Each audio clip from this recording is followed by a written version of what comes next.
You are listening to Proof Text, a Glossa House podcast exploring Scripture and all things related to it. New episodes are released daily. For more information, check out glossahouse.com and subscribe to our channels on Spotify and YouTube. Welcome and enjoy.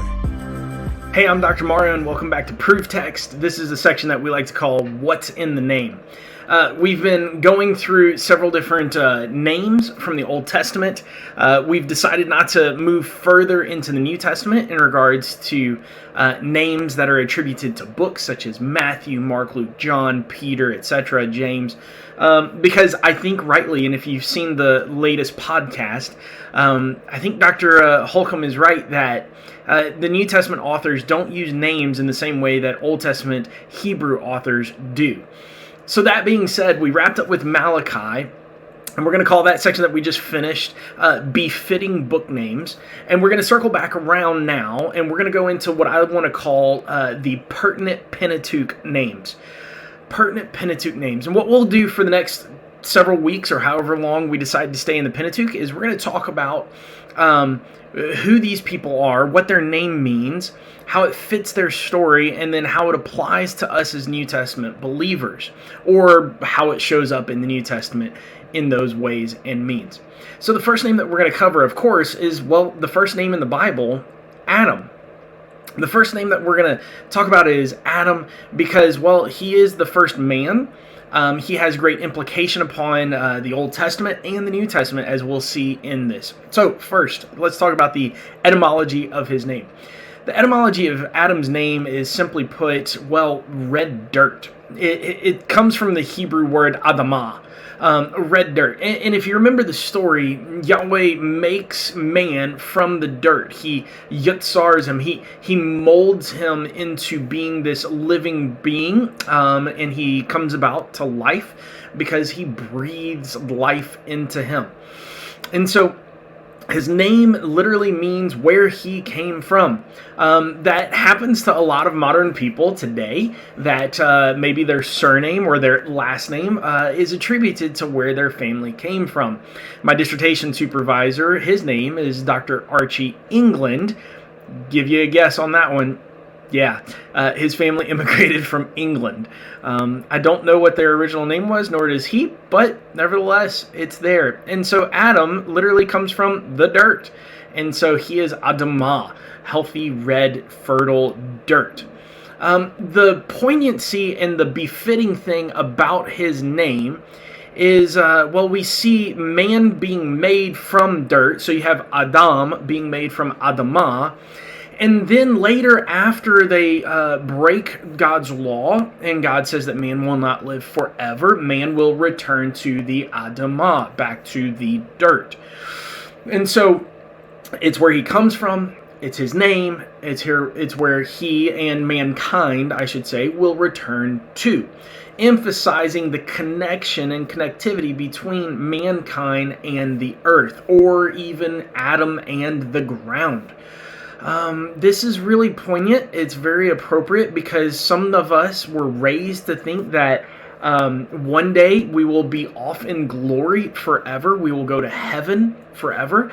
That's not the case. I would encourage you to go read Revelation 21:22, that mankind dwells on a new heavens and new earth. We dwell here on earth. So we are inextricably connected to the earth. That would be crossing into some of the New Testament implications for us. And so Adam is connected to the earth. This is where they are from. This is where he is from. And we see some sense as well as we go through the Old Testament that mankind, found within the personage of the Israelites and the children of Israel, are striving to get back to where they are from, back to the proverbial garden. Though they don't go to the Garden of Eden, they go to a land that is like the garden, the land of Canaan.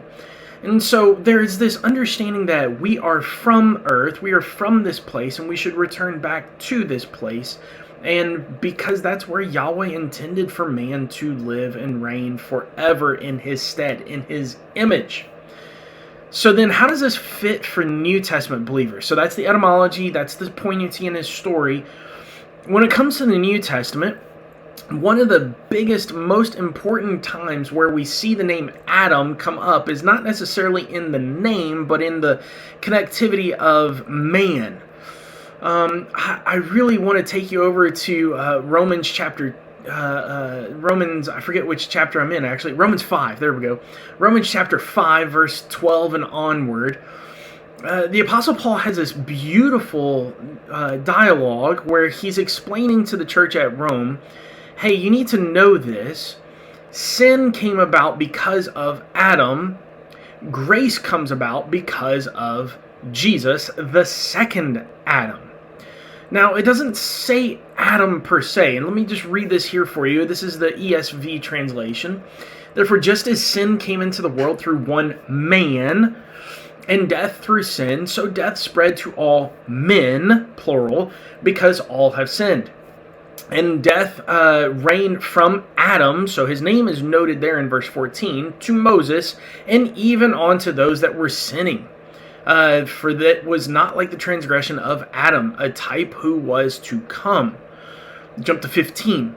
But the free gift is not like the trespasses, for if many die through one man's trespasses, much more have the grace of God by a free gift of one man, Jesus. So literally, we see in the New Testament that all of us, mankind, are condemned because of Adam, but because of the one Adam, the ultimate Adam, the second Adam, as the Apostle Paul calls Jesus, we are all then made righteous. So we then are restored back to the place we should be. Now, this is a really interesting play. Again, if we go over to Revelation 21:22, we see mankind again dwelling in a reconstituted, reconstructed world where there's also a new heavens. There's a lot of discussion there. Go see my master supervisor commentary, Ken Easley's, on Revelation. But we see then that mankind is once again dwelling on earth. And I want you to pay attention when you read Revelation. Perpetually, forever. Mankind lives with Yahweh again forever. Sandy Richter, in her book Epic of Eden, likes to say the best picture of heaven that we have is the Garden of Eden, where the people of God are in the place of God and have full access to the presence of God. We see Adam's story that gets broken. We see second Adam, Jesus, that gets restored. This is, as Sandy calls it, the great epic of Eden, the great story of all of Scripture, all held within this one name, Adam. As you read through not just the story of Adam, say from Genesis 1 through chapter 3, but on through the rest of Scripture, pay attention to every time mankind is mentioned. Because when mankind is mentioned, connected to sin especially, there's an implicit connection back to the garden and Adam. That's it for us for today. Thanks so much for joining us here at Proof Text. I'll see you in the next video. Bye now. Interested in growing your ancient language skills but not sure where to start? Glossa House can help. From illustrated readers and short stories to lexicons and grammars, Glossa House offers a variety of resources for beginning, intermediate, and experienced ancient language learners. Head to glossahouse.com today. Glossa House, language resources for the global community.